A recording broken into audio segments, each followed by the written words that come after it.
वचन तेरा है प्रभु, जीवन की ज्योति है। वचन तेरा है गुरु, अनंत जीवन है। दिव्य वचन तेरा भक्ति से सुन लूंगा, मधुर वचन तेरा दिल से मैं मानूंगा।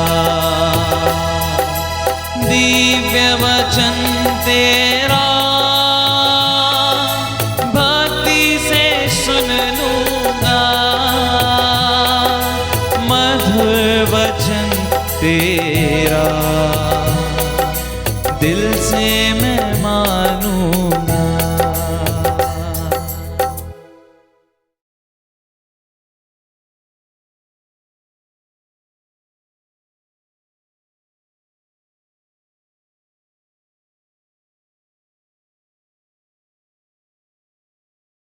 कुरिन्थियों के नाम संत पौलुस का दूसरा पत्र, अध्याय 1 से अध्याय 7 तक। अध्याय 1।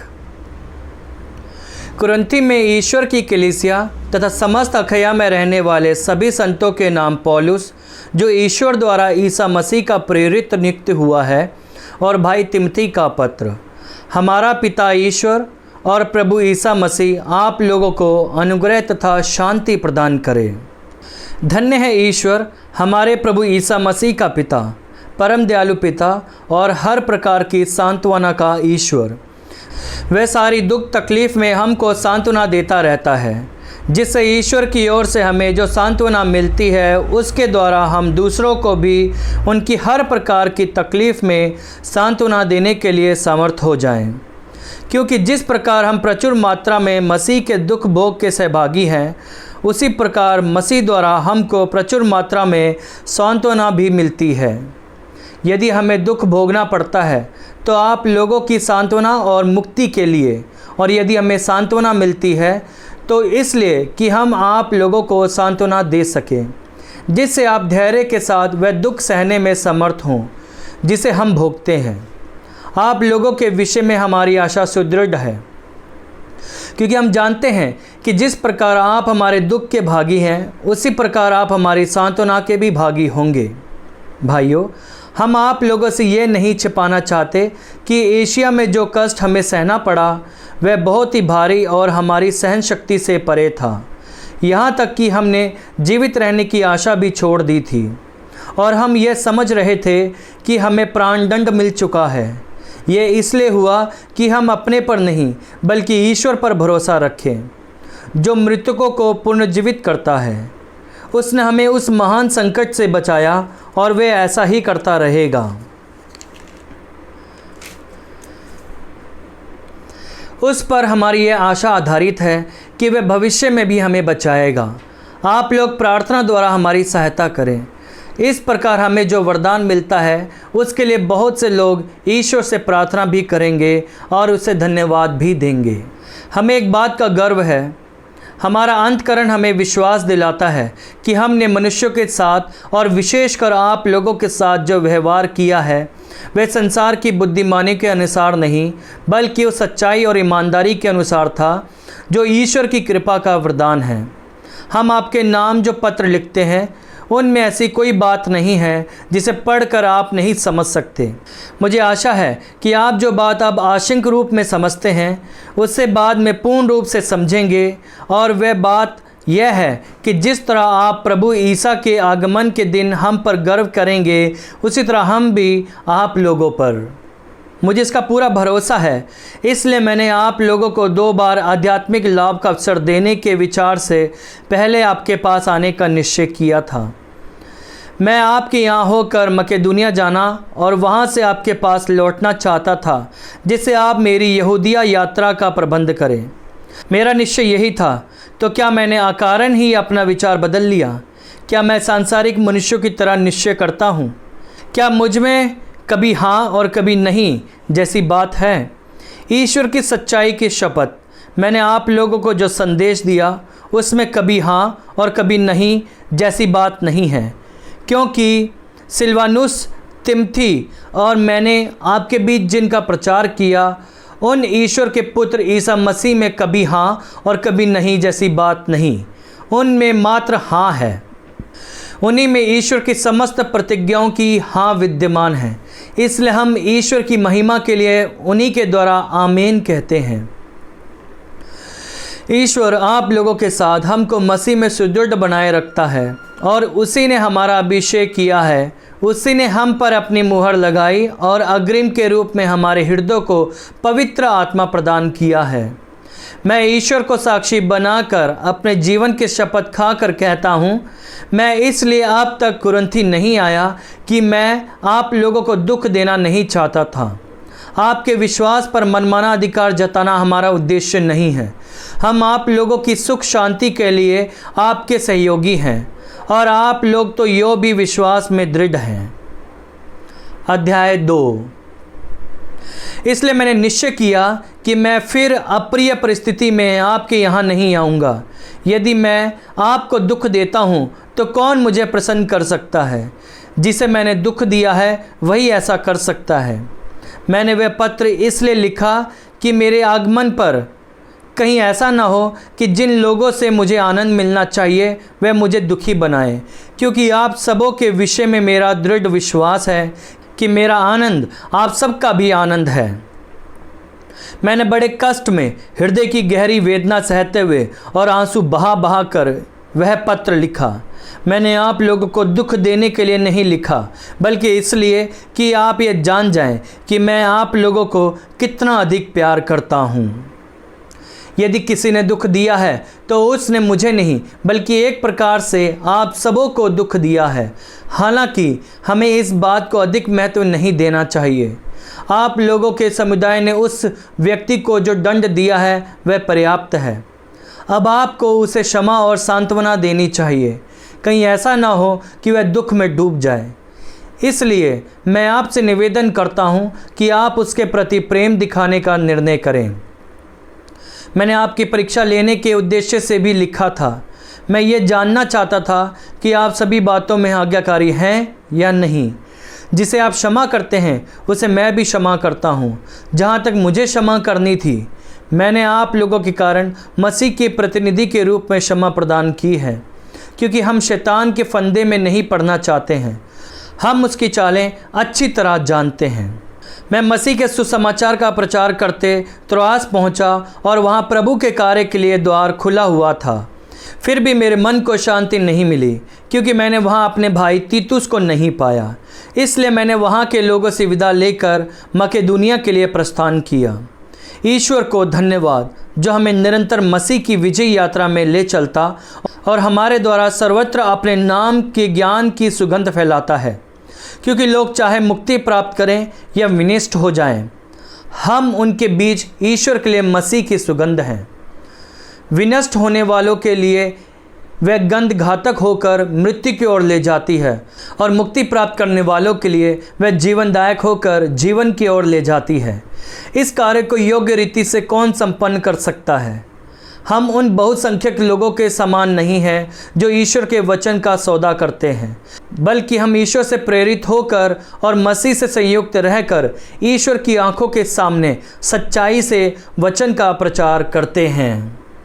अध्याय 3। क्या हम फिर अपनी प्रशंसा करने लगें?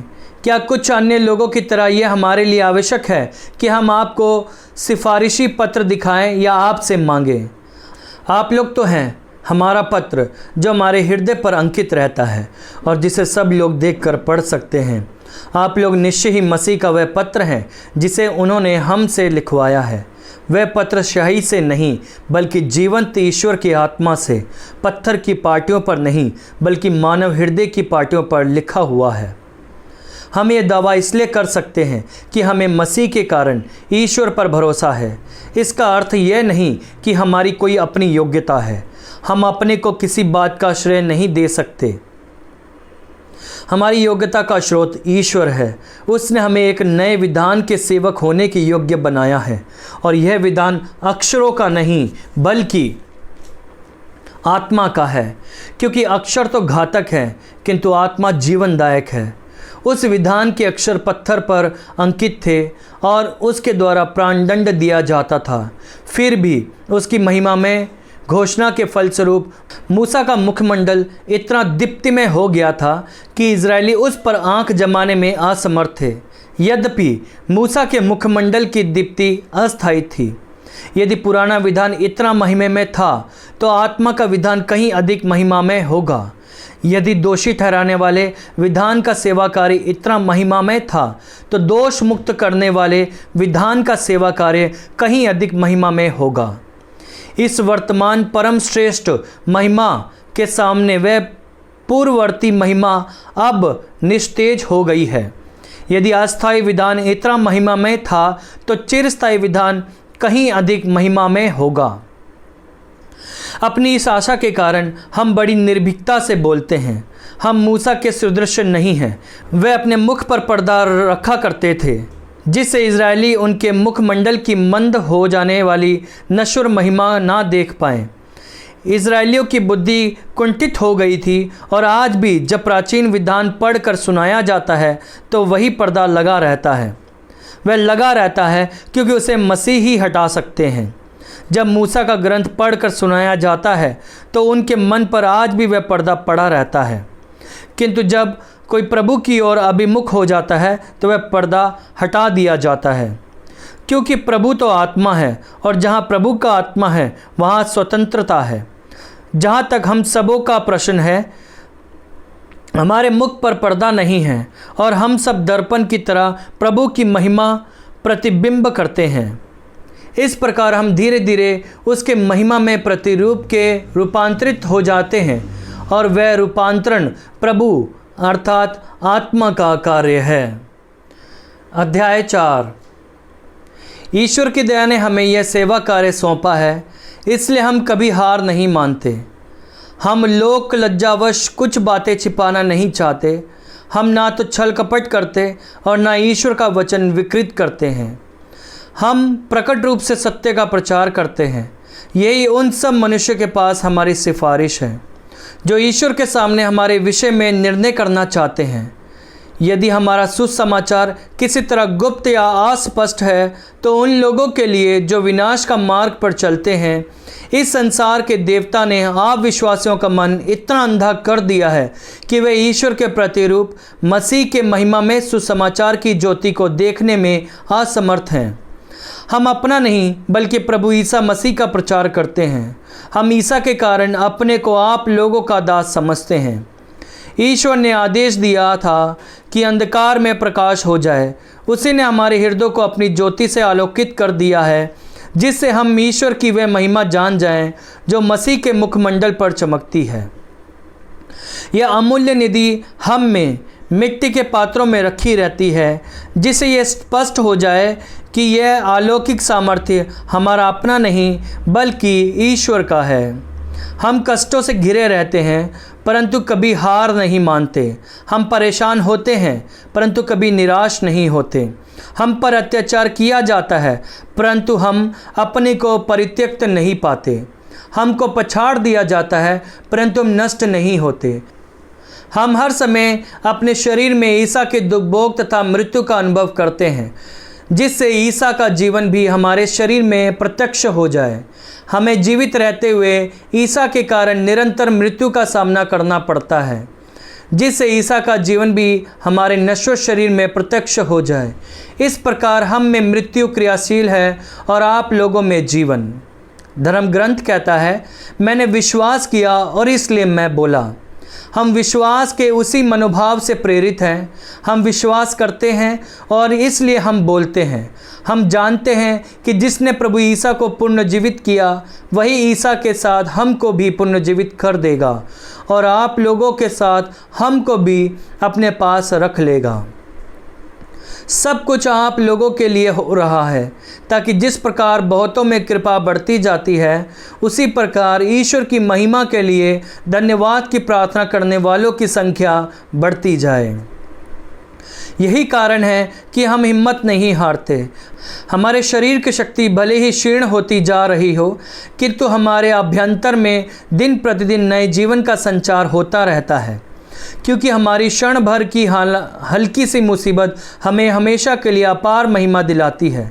इसलिए हमारी आंखें सिर्फ दृश्य पर नहीं बल्कि अदृश्य चीज़ों पर टिकी हुई हैं, क्योंकि हम जो चीज़ें देखते हैं वे अल्पकालिक हैं, अनदेखी चीज़ें अनंत काल तक बनी रहती हैं। अध्याय 5। हम जानते हैं कि जब ये तंबू पृथ्वी पर हमारा ये घर गिरा दिया जाएगा तो हमें ईश्वर द्वारा निर्मित एक निवास मिलेगा। वे एक ऐसा घर है जो हाथ का बना नहीं है और अनंत काल तक स्वर्ग में बना रहेगा। इसलिए हम इस शरीर में करहाड़ते रहते और उसके ऊपर अपना स्वर्गीय निवास धारण करने की तीव्र अभिलाषा करते हैं, बशर्ते हम नंगे नहीं बल्कि वस्त्र पहने पाए जाएं। हम इस तंबू में रहते समय भार से दबते हुए करहाते रहते हैं, क्योंकि हम बिना पुराना उतारे नया धारण करना चाहते हैं, जिससे जो मरणशील है वे अमर जीवन में विलीन हो जाए। ईश्वर ने स्वयं उस उद्देश्य के लिए हमें गढ़ा है और अग्रिम के रूप में हमें पवित्र आत्मा प्रदान किया है। इसलिए हम सदा ईश्वर पर भरोसा रखते हैं। हम ये जानते हैं कि हम जब तक इस शरीर में हैं तब तक हम प्रभु से दूर परदेश में निवास करते हैं, क्योंकि हम आंखों देखी बातों पर नहीं बल्कि विश्वास पर चलते हैं। हमें तो ईश्वर पर पूरा भरोसा है। हम शरीर का घर छोड़कर प्रभु के यहाँ बसना अधिक पसंद करते हैं। इसलिए हम चाहे घर में हों चाहे परदेश में, हमारी एकमात्र अभिलाषा यह है कि हम प्रभु को अच्छे लगें, क्योंकि हम सबों को मसीह के न्यायासन के सामने पेश किया जाएगा। प्रत्येक व्यक्ति ने शरीर में रहते समय जो कुछ किया है, चाहे वह भलाई हो या बुराई, उसे उसका बदला चुकाया जाएगा। इस कारण प्रभु का भय हम में बना रहता है। हम मनुष्य को समझाने का प्रयत्न करते रहते हैं। हमारा सारा जीवन ईश्वर के लिए प्रकट है और मैं आशा करता हूँ कि वह आप लोगों के अंतःकरण के लिए भी प्रकट होगा। हम फिर आप लोगों के सामने अपनी प्रशंसा नहीं करेंगे। हम चाहते हैं कि आपको हम पर गर्व करने का अवसर मिले और आप उन लोगों का मुंह बंद कर सकें जो हृदय की बातों पर नहीं बल्कि दिखावे की बातों पर गर्व करते हैं। यदि हमें अपनी शुद्ध बुद्ध नहीं रह गई थी तो यह ईश्वर के लिए था, और यदि हम अब संतुलित हैं तो यह आप लोगों के कल्याण के लिए है, क्योंकि मसीह का प्रेम हमें प्रेरित करता रहता है। हम ये समझ गए हैं कि जब एक सबों के लिए मर गया तो सभी मर गए हैं। मसीह सबों के लिए मरे, जिससे जो जीवित है वह आपसे अपने लिए नहीं बल्कि उनके लिए जीवन बिताए जो उनके लिए मर गए और जी उठे हैं। इसलिए हम अब से किसी को भी दुनिया की दृष्टि से नहीं देखते। हमने मसीह को पहले दुनिया की दृष्टि से देखा, किंतु अब हम ऐसा नहीं करते। इसका अर्थ यह है कि यदि कोई मसीह के साथ एक हो गया है तो वह नई सृष्टि बन गया है। पुरानी बातें समाप्त हो गई हैं और सब कुछ नया हो गया है। यह सब ईश्वर ने किया है। उसने मसीह के द्वारा अपने से हमारा मेल कराया और इस मेल मिलाप का सेवा कार्य हम प्रेरितों को सौंपा है। इसका अर्थ यह है कि ईश्वर ने मनुष्यों के अपराध उनके खर्चे में न लिखकर मसीह के द्वारा अपने साथ संसार का मेल कराया और हमें इस मेल मिलाप के संदेश का प्रचार सौंपा है। इसलिए हम मसीह के राजदूत हैं, मानो ईश्वर हमारे द्वारा आप लोगों से अनुरोध कर रहा हो। हम मसीह के नाम पर आपसे ये विनती करते हैं कि आप लोग ईश्वर से मेल कर लें। मसीह का कोई पाप नहीं था, फिर भी ईश्वर ने हमारे कल्याण के लिए उन्हें पाप का भागी बनाया, जिसे हम उनके द्वारा ईश्वर की पवित्रता के भागी बन सकें। अध्याय 6। ईश्वर के सहयोगी होने के नाते हम आप लोगों से अनुरोध करते हैं कि आपको ईश्वर की जो कृपा मिली है उसे व्यर्थ ना होने दें, क्योंकि वह कहता है, उपयुक्त समय में मैंने तुम्हारी सुनी, कल्याण के दिन मैंने तुम्हारी सहायता की। और देखिए, अभी उपयुक्त समय है, अभी कल्याण का दिन है। हम हर बात में इसका ध्यान रखते हैं कि किसी को हमारी ओर उंगली उठाने का अवसर ना मिले। कहीं ऐसा ना हो कि हमारे सेवा कार्य पर कलंक लगे। हम कष्ट, अभाव, संकट, कोड़ों की मार, कैद और उपद्रव में धीर बने हुए हैं और अथक परिश्रम, जागरण तथा उपवास करते हुए हर परिस्थिति में ईश्वर के योग्य सेवक की तरह आचरण करने का प्रयत्न करते हैं। हमारी सिफारिश है निर्दोष जीवन, अंतर्दृष्टि, सहनशीलता, मिलनसारी, पवित्र आत्मा के वरदान, निष्कपट प्रेम, सत्य का प्रचार, ईश्वर का सामर्थ्य। हम दाहिने और बाएं हाथ में धार्मिकता के शस्त्र लिए संघर्ष करते रहते हैं। सम्मान और अपमान, प्रशंसा तथा निंदा, ये सब हमारे भाग्य में है। हम कपटी समझे जाते हैं किंतु हम सत्य बोलते हैं। हम नगण्य हैं किंतु सब लोग हमें मानते हैं। हम मरने को हैं किंतु हम जीवित हैं। हम मार खाते हैं किंतु हमारा वध नहीं होता। हम दुखी हैं फिर भी हम हर समय आनंदित हैं। हम दरिद्र हैं फिर भी हम बहुतों को संपन्न बनाते हैं। हमारे पास कुछ नहीं है फिर भी सब कुछ हमारा है। कुरिन्थियों, हमने आप लोगों से खुलकर बातें की हैं। हमने आपके सामने अपना हृदय खोल कर रख दिया है। आप लोगों के प्रति हम में कोई संकीर्णता नहीं है, बल्कि आपके हृदय में संकीर्णता है। इसके बदले आप भी उदार बने, यह मैं पिता की तरह अपने बच्चों से कह रहा हूँ। आप लोग अविश्वासियों के साथ बेमेल जुए में मत जुटें। धार्मिकता का अधर्म से क्या, ज्योति का अंधकार से क्या संबंध, मसीह की बेलियार से क्या संगति, विश्वासी की अविश्वासी से क्या सहभागिता, ईश्वर के मंदिर का देव मूर्तियों से क्या समझौता। क्योंकि हम जीवंत ईश्वर के मंदिर हैं, जैसा कि ईश्वर ने कहा है, मैं उनके बीच निवास करूंगा और उनके साथ चलूंगा। मैं उनका ईश्वर होऊंगा और वह मेरी प्रजा होंगे। इसलिए दूसरों के बीच से निकलकर अलग हो जाओ और किसी अपवित्र वस्तु का स्पर्श मत करो। यह प्रभु का कहना है। तब मैं तुम्हें अपनाऊंगा, मैं तुम्हारे लिए पिता जैसा होऊंगा और तुम मेरे लिए पुत्र पुत्रियों जैसे होंगे। अध्याय 7। प्रिय भाइयों, हमें इस प्रकार की प्रतिज्ञा मिली है, इसलिए हम शरीर और मन के हर प्रकार के दूषण से अपने को शुद्ध करें और ईश्वर पर श्रद्धा रखते हुए पवित्रता की परिपूर्णता तक पहुंचने का प्रयत्न करते रहें। आप हमारे प्रति उदार बने। हमने किसी के साथ अन्याय नहीं किया, किसी को आर्थिक हानि नहीं पहुंचाई और किसी से अनुचित लाभ नहीं उठाया है। मैं आप लोगों को दोष देने के लिए यह नहीं कह रहा हूँ। मैं तो आपसे कह चुका हूँ कि आप हमारे हृदय में घर कर गए हैं। हम जीवन मरण के साथी हैं। मैं आप लोगों से खुलकर बातें करता हूँ। मैं आप लोगों पर बड़ा गर्व करता हूँ। इससे मुझे भरपूर सांत्वना मिलती है और मेरे सब कष्टों में आनंद उमड़ता रहता है। जब हम मकेदुनिया पहुँचे तो हमें कोई शांति नहीं मिल रही थी। हम हर तरह से कष्टों से घिर रहे थे। हमारे चारों ओर संघर्ष थे और हमारे अंदर आशंकाएं थीं। किंतु दीनहीन लोगों को सांत्वना देने वाले ईश्वर ने हमको तीतुस के आगमन द्वारा ढाढ़स बंधाया, और उनके आगमन द्वारा ही नहीं बल्कि उस सांत्वना द्वारा भी जो उन्हें आप लोगों की ओर से मिली थी। मुझसे मिलने की आपकी उत्सुकता, आपका पश्चाताप और मेरे प्रति आपकी चिंता, इसके विषय में उन्होंने हमको बताया और इससे मेरा आनंद और भी बढ़ गया। यद्यपि मैंने आप लोगों को उस पत्र द्वारा दुख दिया, फिर भी मुझे उस पर खेद नहीं है। मुझे ये देखकर खेद हुआ था कि उस पत्र ने आपको थोड़े समय के लिए दुखी बना दिया था, किंतु अब मुझे प्रसन्नता है।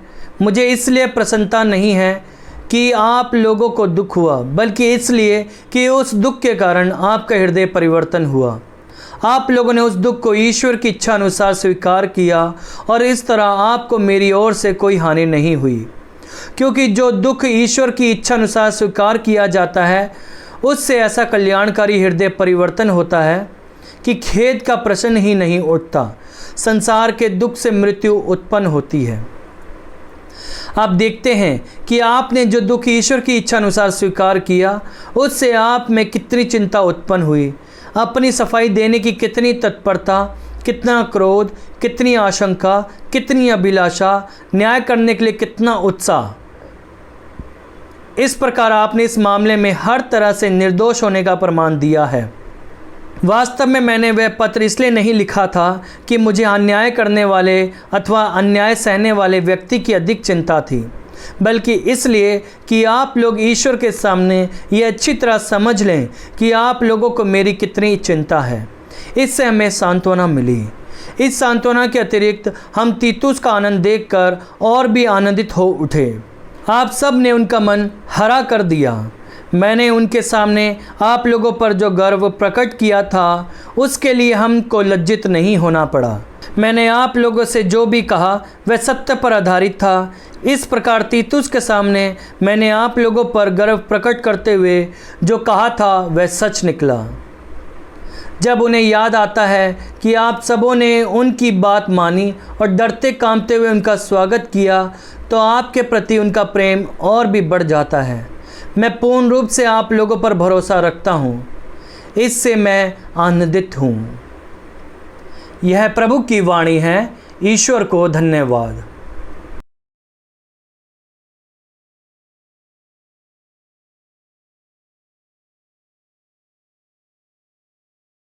ग्रंथ अध्याय 118 वचन 5 और 6। जब भी हम प्रभु को पुकारते हैं तो प्रभु हमारी मदद के लिए हाजिर होता है। आइए हम प्रभु की स्तुति करें, प्रभु की आराधना करें।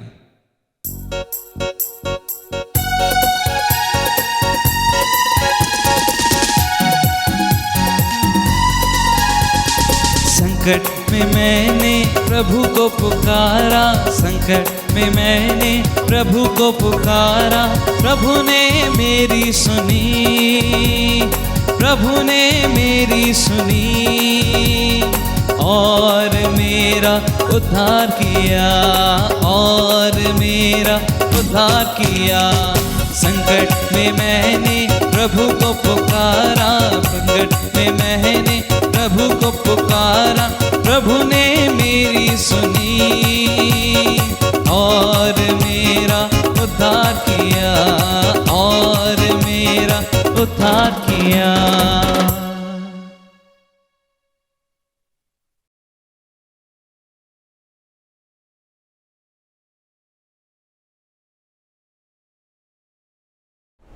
सर्वशक्तिमान दयालु परमेश्वर, हम आपकी स्तुति करते हैं, आराधना करते हैं, जय जयकार करते हैं। प्रभु, हमारे संकट में हमने आपको पुकारा, आपने हमारी मदद की, आपने हमारे पुकार को सुनी और आप मेरे साथ है। प्रभु, प्रभु मेरे साथ है, मुझे कोई भय नहीं, मनुष्य मेरा क्या कर सकता। प्रभु स्तोत्र 118 5 और 6 का इस वचन जो है प्रभु आज फलदायी हो जाए, प्रभु आज जिंदा हो जाए। प्रभु हाँ प्रभु, जो अपने शत्रुओं से डरते हैं, पड़ोसियों से डरते हैं, अपने सिचुएशन से डरते हैं, तेरा इस वचन का सामर्थ्य उनके जीवन में उतरे। प्रभु सारा डर दूर कर दे, प्रभु दुष्ट शक्तियों को दूर कर। प्रभु ना तो महामारी, ना तो शैतान की ताकत, ना तो कोई बीमारी, ना तो कोई ऑपरेशन के डर, ना तो कोई पराजय का डर किसी को आज तंग ना करे।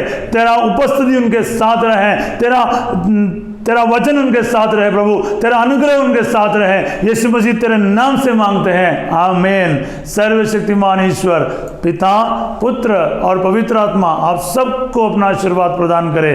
जय यीशु की। God bless you.